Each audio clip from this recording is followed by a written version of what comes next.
27 май. Чыныгы жана жалган ишеним. Ошол сыяктуу эле көптөрдүн күнөөлөрүн өз мойнуна алыш үчүн Машаяк өзүн бир ирет курмандыкка берди.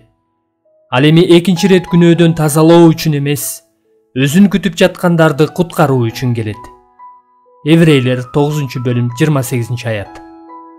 Барыбыздын алдыбызда Машаяк күнөөлөрүн мойнуна алган ошол көптөрдүн арасына биз киребизби? Ал экинчи рет келгенде биз куткарылабызбы деген суроо туулат. Еврейлер 9-бөлүм 28-аят буга мындайча жооп берет.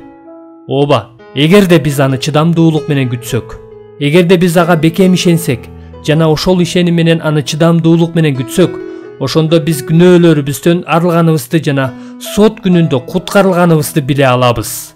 Машаякка болгон чыныгы жана жалган ишеним бар. Жалган ишенимдин максаты жөн гана тозок отунан кутулуу.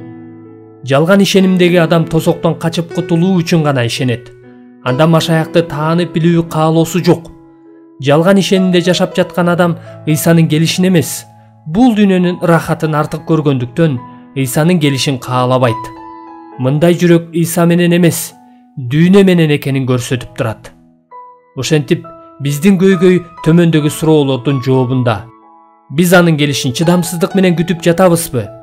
Же бул дүйнөгө болгон биздин сүйүүбүз артып жаткандыктан анын бизден алыс болушун каалайбызбы?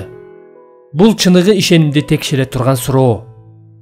Келгиле, биз корунтуктарга окшоп, Теңирибиз Ыйса Машаяктын келишин күтүп, жана филиппиликтердей, ал эми биздин мекенибиз асманда, асмандан куткаруучубуз Теңирибиз Ыйса Машаякты күтүп жатабыз деген ураан менен жашайлы. 1-Корунтуктар 1-бөлүм 7-аят жана Филиппиликтер 3-бөлүм 20-аят. Биз үчүн көйгөй мына ушунда болуп жатат. Биз анын келишин каалайбызбы?